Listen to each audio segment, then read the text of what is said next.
ఓం అరుణాచల శివాయ నమః. అరుణాచలం తిరువన్నమలై అనే డిస్ట్రిక్ట్‌లో తమిళనాడులో ఉంది.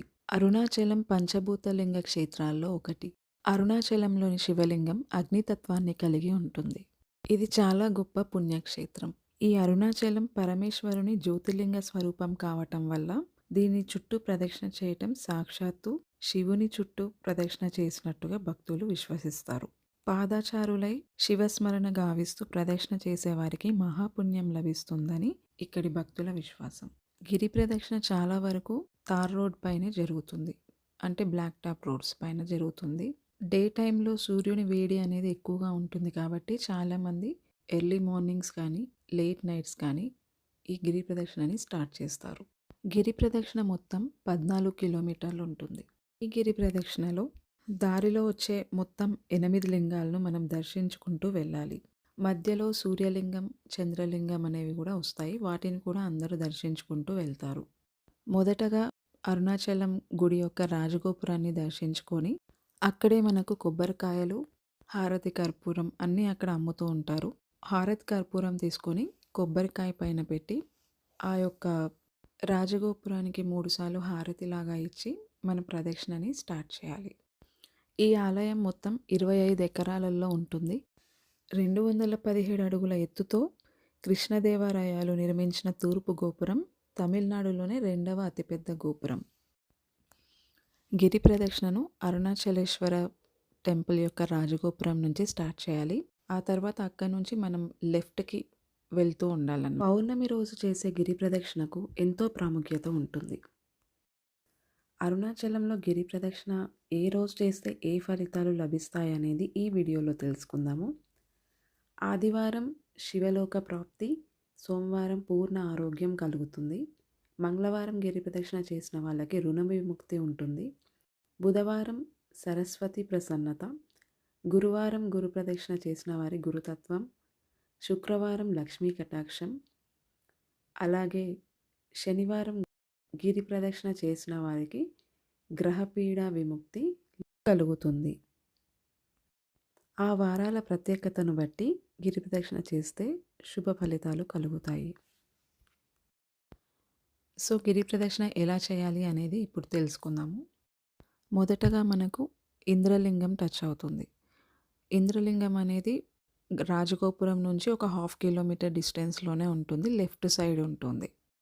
ప్రతి చోట ఇలా లింగాలు ఉన్నప్పుడు అక్కడ స్పెషల్గా బోర్డ్స్ అనేవి కనిపిస్తాయి. అక్కడి వరకు మనం ఎంత డిస్టెన్స్ నడిచామో ఇంకెంత డిస్టెన్స్ ఉంది అనేది ప్రతి చోట బోర్డ్స్ అనేది అవైలబుల్గా ఉంటాయి. గిరి ప్రదక్షిణకు వెళ్ళే వాళ్ళు ముందుగానే కొంత డబ్బును చిల్లర రూపంగా మార్చి తీసుకెళ్లడం వల్ల దారిలో ఎవరైనా సన్యాసులు మనల్ని అడిగినప్పుడు వారికి దక్షిణ రూపంలో ఇవ్వడానికి ఉంటుంది.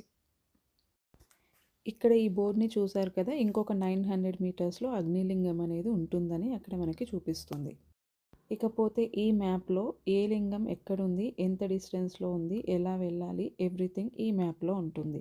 ఈ మ్యాప్ కూడా మనకి ప్రతి చోట కనిపిస్తూనే ఉంటుంది. ఇంద్రలింగం తర్వాత వచ్చే నెక్స్ట్ లింగం వచ్చేసి అగ్నిలింగం. దారిలో మనకి ఇంకా చాలా గుళ్ళు ఉంటాయండి, బట్ వాటిల్లో మెయిన్ మాత్రం ఈ లింగాలన్నమాట. యాక్చువల్గా ఇక్కడ గుళ్ళో కెమెరాస్ నాట్ అలౌడ్, బట్ నేను ట్రై చేశానని కొన్ని మీకు చూపించడానికని.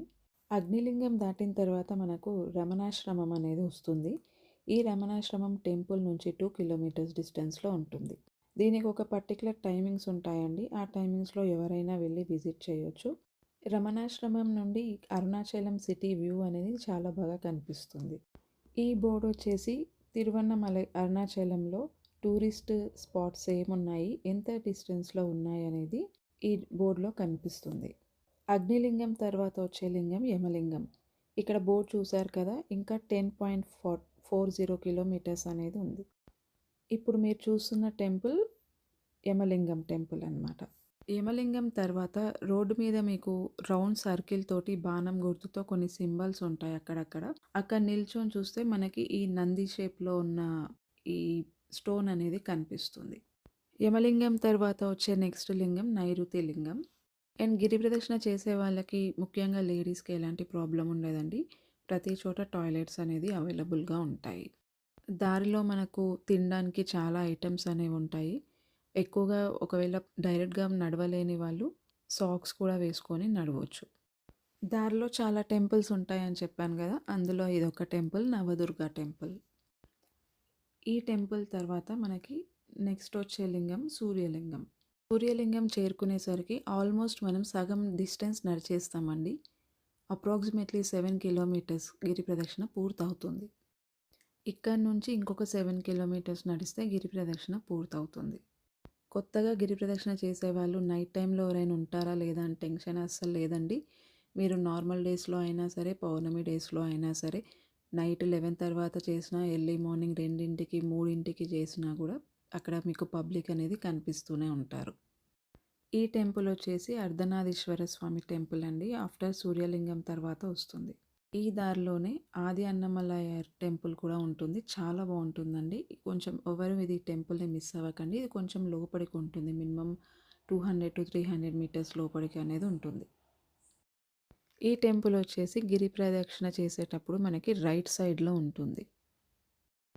ఈ టెంపుల్ దర్శించుకున్నాక మళ్ళీ మనం బ్యాక్ రోడ్ మీదకొచ్చేయాలి. ఆ తర్వాత మనకు సూర్యలింగం తర్వాత వచ్చే లింగం వాయులింగం. నార్మల్ డేస్‌లో గూడా పబ్లిక్ బాగానే ఉంటారండి. పౌర్ణమి డేస్‌లో మాత్రం అసలు మనం ఈ గుళ్ళల్లో ఎక్కడా కూడా దర్శనం చేసుకోలేము. అంత క్రౌడ్ అనేది ఉంటుంది. గిరి ప్రదక్షిణ చేయాలనుకొని నడవలేని వాళ్ళు ఆటో ఫెసిలిటీస్ ఉంటాయండి. చాలామంది ఆటోలో గిరి ప్రదక్షిణ చేస్తూ ఉంటారు. ఆటో వాళ్ళు మెయిన్ టెంపుల్స్ ప్రతి చోట కూడా ఆటోని ఆపుతారు. మనం వెళ్లి దర్శనం చేసుకొనొచ్చి మళ్ళీ ఆటోలో గిరి ప్రదక్షిణ స్టార్ట్ చేయాలి. వాయులింగం తర్వాత వచ్చే నెక్స్ట్ లింగం చంద్రలింగం. చంద్రలింగం చేరుకునేసరికి 9 కిలోమీటర్లు కంప్లీట్ అయిపోతుంది. ఇంకొక 5 కిలోమీటర్స్ అనేది గిరి ప్రదక్షిణ ఉంటుంది. చంద్రలింగం తర్వాత వచ్చే లింగం కుబేరలింగం. ఇప్పుడు మీరు చూస్తున్నదే కుబేరలింగం టెంపుల్ అండి. కుబేరలింగం టెంపుల్ తర్వాత నంది సర్కిల్ వస్తుంది. ఈ నంది సర్కిల్ వై జంక్షన్ లాగా ఉంటుంది. ఇక్కడ మనం నంది సర్కిల్ నుంచి లెఫ్ట్ సైడ్ గిరి ప్రదక్షిణ వెళ్తూ ఉండాలి. లెఫ్ట్ వైపు ఒక 2 కిలోమీటర్స్ నడిచిన తర్వాత ఈశాన్య లింగం అనేది వస్తుంది. ఇక్కడ ఈ వీడియోలో చూపిస్తున్నట్టు ప్రతి టెంపుల్ ముందు దీపం గానీ, హారతి బిళ్ళలు వెలిగించడం గానీ చేస్తూ ఉంటారు. ఈశాన్య లింగమే 8వ లింగం అండి. మిడిల్‌లో వచ్చిన సూర్య, చంద్ర లింగాలు ఈ 8 లింగాలలో కౌంట్ అవ్వదు.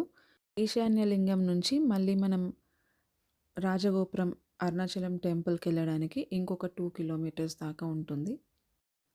అరుణాచలం టెంపుల్ వచ్చేసి నైట్ 8:00కి క్లోజ్ చేసేస్తారు. 8:00 లోపు ఎవరైతే క్యూ లైన్‌లో ఉంటారో వారికి మాత్రమే దర్శనం అనేది నైట్ టైమ్ ఉంటుంది. 50 రూపీస్ టికెట్ ఉంటుంది. ఫ్రీగా కూడా దర్శనం చేసుకోవచ్చు. మీకు అక్కడ 50 రూపీస్ క్యూ లైన్ అని ఉంటుంది. ఆ లైన్‌లో డైరెక్ట్‌గా వెళ్ళిపోవాలి. మిడిల్‌లోకి వెళ్ళిన తర్వాత మీకు టికెట్ అనేది ఇస్తారు. పేమెంట్ అనేది అక్కడ చేయాల్సి ఉంటుంది. ఇంతకుముందు మనం నంది సర్కిల్ అని మాట్లాడుకున్నాం కదా! నంది సర్కిల్ కంటే ముందే మోక్ష మార్గం అనేది ఉంటుంది. అది గిరి ప్రదక్షిణ చేసేటప్పుడు రైట్ సైడ్‌లో ఉంటుంది మోక్ష మార్గం బిఫోర్ నంది సర్కిల్. ఈ వీడియోలో చూపించినట్టుగా ఉంటుందండి మోక్ష మార్గం. బ్యాక్ సైడ్ నుంచి అందరూ మోక్ష మార్గంలో నుంచి బయటికి వస్తూ ఉన్నారు చూడండి. ఇకపోతే అరుణాచలంలో అకామిడేషన్ వచ్చేసి అన్ని రకాల వాళ్ళకి అకామిడేషన్ దొరుకుతుంది. లో బడ్జెట్‌లో కావాలి అన్నా, హై బడ్జెట్‌లో కావాలి అన్నా అకామిడేషన్ దొరుకుతుంది. పౌర్ణమి డేస్‌లో మాత్రం రేట్లనేవి చాలా ఎక్కువగా ఉంటాయి. నార్మల్ డేస్‌లో మాత్రం రూమ్స్ వచ్చేసి 500 నుంచి స్టార్ట్ అవుతాయి. పౌర్ణమి డేస్‌లో మాత్రం అబోవ్ 5000 పర్ డే ఉంటుందండి రూమ్. మేమొచ్చేసి ఆర్‌కేఎస్ రెసిడెన్సీ అని టెంపుల్ నుంచి ఒక 1 కిలోమీటర్ డిస్టెన్స్‌లో ఉంది. అక్కడ స్టే చేశాము. అక్కడ పార్కింగ్ కూడా అవైలబుల్‌గా ఉందన్నమాట మా వెహికల్‌కి. సో, అదే కరెక్ట్ అనిపించి అక్కడ స్టే చేశాము. ఇంకా ఫుడ్ వచ్చేసి టెంపుల్ చుట్టూ చాలా తోపుడు బండ్లుంటాయి. అక్కడ టిఫిన్ అనేది మనకి దొరుకుతుంది. అండ్ టేస్టీగా కూడా ఉంటుంది. బావుంటుందండి ఫుడ్ అనేది. ఎక్కడైనా మీరు ధైర్యంగా తినేయొచ్చు.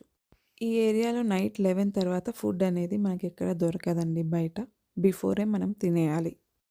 అలాగే టెంపుల్ పక్కన మొత్తం స్టాల్స్ అనేవి ఉంటాయి. మనం అక్కడ ఏమైనా కొనాలి అనుకుంటే ఆ స్టాల్స్‌లలో మనం పర్చేస్ అనేది చేసుకోవచ్చు. టెంపుల్ దర్శనం వచ్చేసి మాకు అయితే 3 అవర్స్ పట్టిందండి. గిరి ప్రదక్షిణకొచ్చేసి 5 అవర్స్ పట్టింది. మేము గిరి ప్రదక్షిణ వచ్చేసి 2:00 అలా స్టార్ట్ చేసాము. మా గిరి ప్రదక్షిణ కంప్లీట్ అయిపోయేసరికి 7 అయింది. 7:00 మేము టెంపుల్ దగ్గర డైరెక్ట్‌గా క్యూ లైన్‌లోకెళ్ళిపోయాము 50 రూపీస్ లైన్‌లోకి. ఆ తర్వాత మేము టెంపుల్‌లో నుంచి బయటకొచ్చేసరికి 11 అయింది. లోపల మనకు శివుడి టెంపుల్ ఉంటుంది, అమ్మవారి టెంపుల్ ఉంటుంది, సుబ్రహ్మణ్య స్వామి టెంపుల్ ఉంటుంది, వినాయకుడి టెంపుల్ ఉంటుంది. 1000 మండపాలు అని ఒకటి ఉంటుంది. మీరక్కడ 1000 పిల్లర్స్ హాల్ ఒకటి కనిపిస్తుంది. అదొకటి చూడొచ్చు. విభూది, కుంకుమ కలిపిన ప్యాకెట్ కావాలి అనుకుంటే శివుడి గర్భగుడిలో మీకు పూజారికి ఒక 10 రూపీస్ ఇస్తే మీకు ఒక ప్యాకెట్ ఇస్తారు. అదే మీరు 20, 30 రూపీస్ ఇస్తే 2, 3 ప్యాకెట్స్ ఇస్తారు. టెంపుల్ ఆర్కిటెక్చర్ అనేది చాలా బావుంటుందండి రాజగోపురంది. మొత్తం వచ్చేసి 9 గోపురాలుంటాయి ఈ టెంపుల్‌కి. ఇక్కడ ఒక కోనేరు కూడా ఉంటుంది. టెంపుల్‌లో మెయిన్ అట్రాక్షన్ వచ్చేసి ఒక పెద్ద నంది ఉంటుందన్నమాట శివుడిని ఫేస్ చేస్తూ. ఆ నంది ఈ టెంపుల్‌కి హైలైట్ అండి. చాలా బావుంటుంది. ఈ టెంపుల్‌లో కెమెరాస్ తీసుకురావద్దు, ఫోన్స్ నాట్ అలౌడ్ ఇలాంటి రిస్ట్రిక్షన్స్ ఏమీ లేవు. హ్యాపీగా మనం ఫోన్ తీసుకొని వెళ్ళిపోవచ్చు. ఫోటోస్ ఎన్ని కావాలంటే అన్ని తీసుకోవచ్చు. సో, ఇదండి ఈ వీడియో. మీకు ఈ వీడియో నచ్చినట్టయితే please share, like and subscribe our channel. Thank you so much.